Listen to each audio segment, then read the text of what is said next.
Unlike Nintendo, who strictly curated games on their handheld consoles, Sony was a little more welcoming to third-party developers.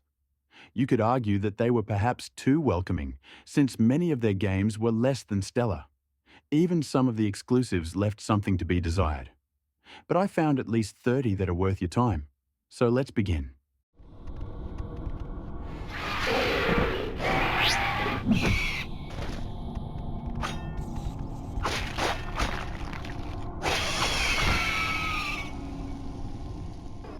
Requiem was actually released before the movie, and its narrative diverged quite substantially as well. I liked playing as the Predator, particularly when I had all of the weapons at my disposal. It's not a very difficult game, and enemies have a tendency to run straight at me. Still, if you want to feel like an unstoppable monster, this one's for you. Your wrist! It's glowing! Don't! Stay back, Leanne! But your arm is... Look! You might be hurt! An armlet? What is it? And where did it appear from? An armlet? I'm not much of a JRPG fan, and I went into Jeanne d'Arc without knowing what to expect. But saying that it's a good game would sell it completely short. It blew my expectations out of the water and then just kept getting better. It's a rough retelling of the Joan of Arc story, but with supernatural elements added for enhanced gameplay. I couldn't recommend this one enough. 3, 2, 1, go!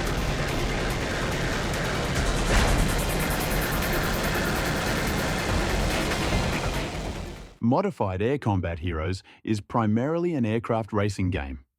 It does offer modes with combat, but you'll want to play this to race against opponents.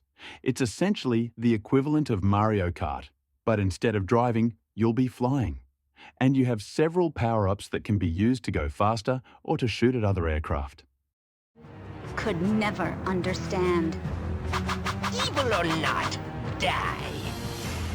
Battle 1. Fight! Broken Destiny is loosely based on Soul Calibur 4 and is less hardcore than its mainline predecessors. Having said that, it was the first game in the series with Kratos as a playable character. I will add that there's not much of a story, and arcade mode has been replaced with quick matches.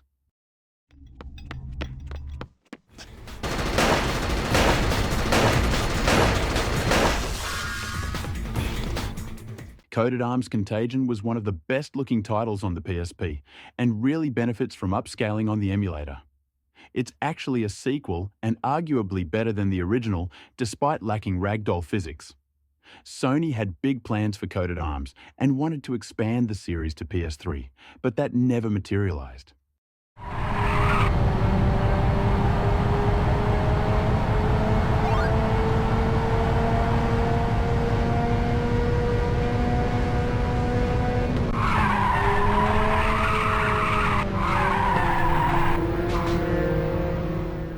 Not to be confused with the eponymous game on PS1, Ridge Racer on PlayStation Portable was a compilation of previous games in the series. It was in fact a launch title and focused heavily on drift racing. It's still one of the most highly rated racing games on the platform. This is El Gringo Loco.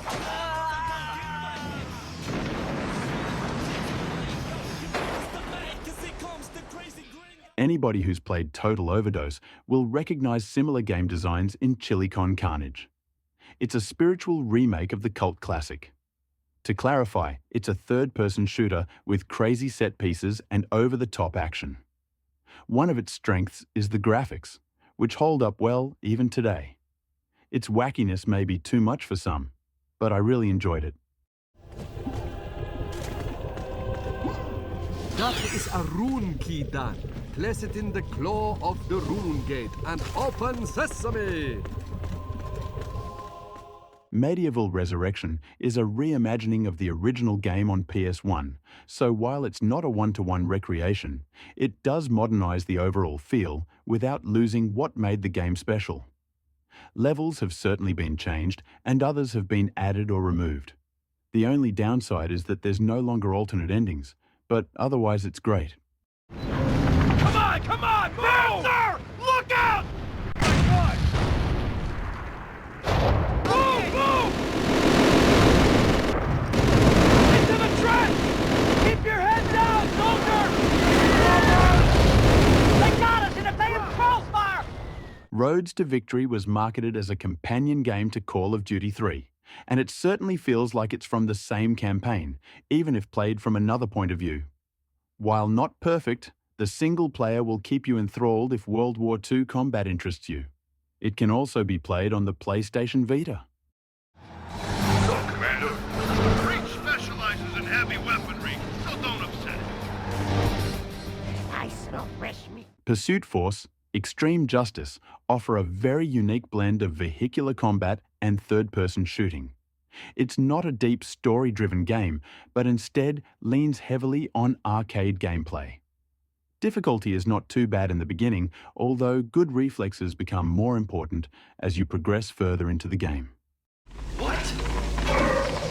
Ha!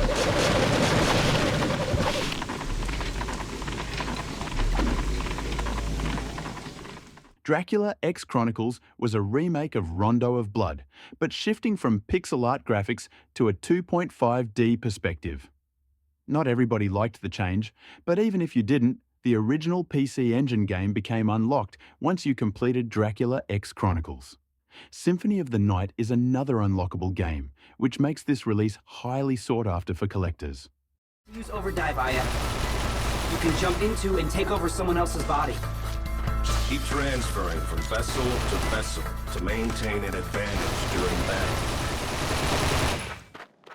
The Third Birthday continues the Parasite Eve storyline from the PS1 series. However, gameplay has now shifted from survival horror to third-person action. The gimmick is that the protagonist can jump between NPCs, thereby restoring health and offering different vantage points to kill enemies. It is unique, although the gameplay loop becomes somewhat repetitive after a while.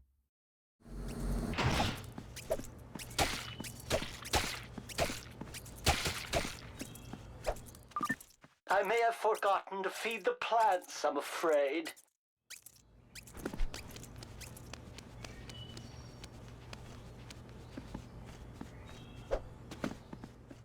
While Daxter is a spin-off game, it neatly fills the narrative gap after Jak 2's introduction. We learn what Daxter has been up to in the 2 years, before rescuing Jak from his captors. It was one of the best-selling games on the system, and for good reason. It's a hell of a great game, and a wonderful adventure. Is it a better platformer than Medieval? That's up for debate, but I would certainly say so. Rotterdam is crawling with Chimera. I left death row for this. Marquis intelligence said Rotterdam was clear. That is anything but bloody clear. Mallory survived the jump. Resistance Retribution was developed by Bend Studios, who were also responsible for Days Gone. The story plays off between the events of Resistance 1 and 2, but instead of chronicling the American front, Retribution focuses on the European theatre. It differs from the mainline series in that gameplay is in third person, but otherwise the weapons are the same. Ready? Start!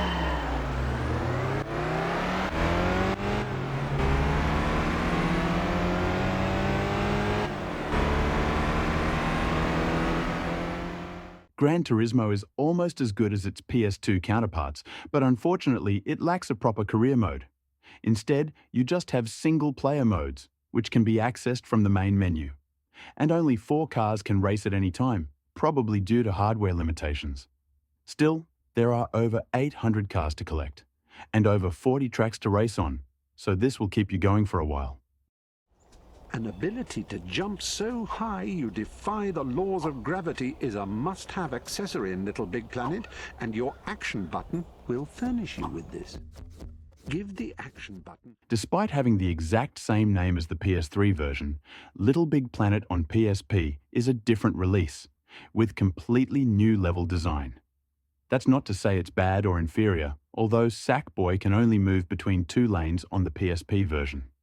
The goal is to unlock costumes and materials for customization, and it's not really that hard. Cosmos called us again. Why do you suppose that is? Who knows? I intend to win this fight. I win. Dissidia 012 is an integral part of the Final Fantasy universe and expands on events leading up to its predecessor. However, it also retraces the first game's story and enhances it further with side missions. As far as production value goes, it's unmatched on the system. It was far and away the most ambitious games on the PSP, so if you are into JRPGs, this would be right up your alley.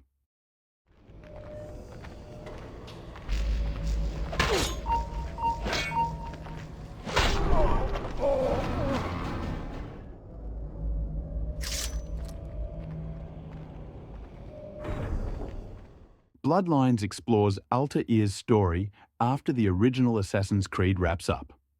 Most of the game takes place in Cyprus, where the protagonist must uncover a secretive Templar plot. Controls are a little bit hit or miss though, mostly due to the limited button scheme, but the game itself plays very similar to the mainline versions.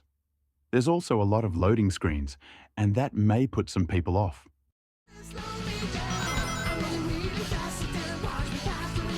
Yes!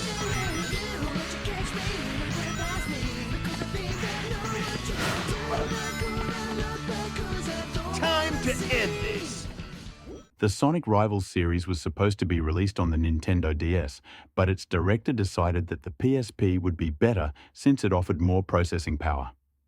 The developers took inspiration from the 2D games on Genesis, but from personal experience, I'll just say that getting Sonic to move fast was harder than expected.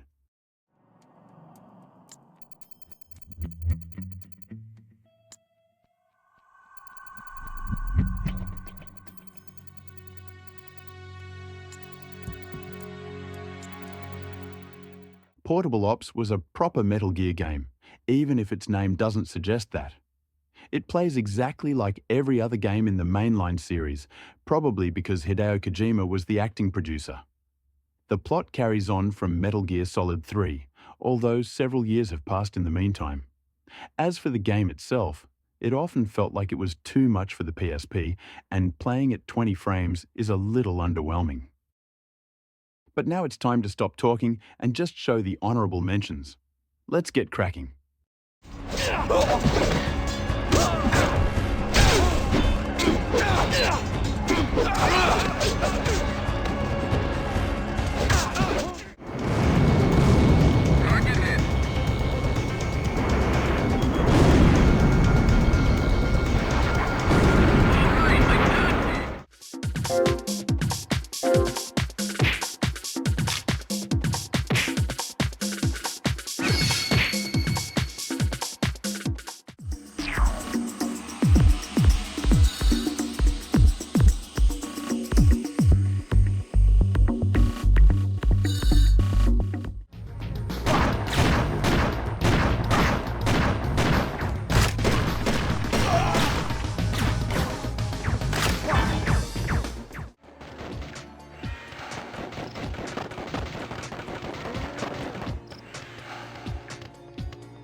Tachikoma, don't run off on your own.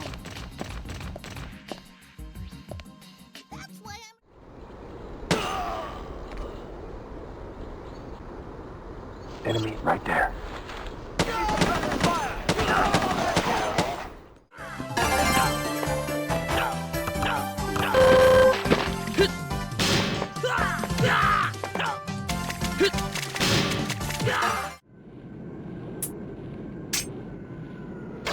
Good shot!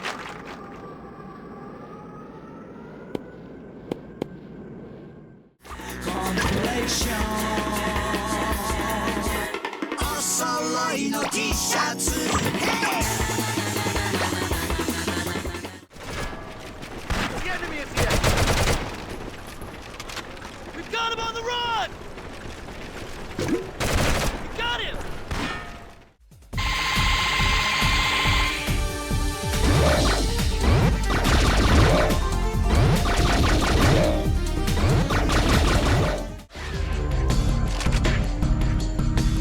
You're going down!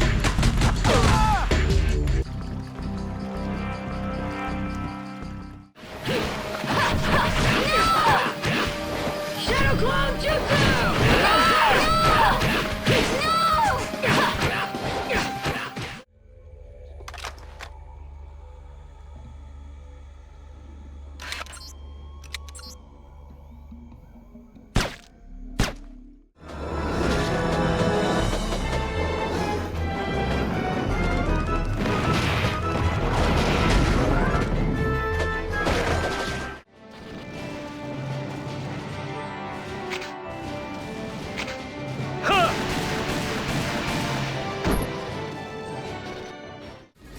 Mars. Rocket.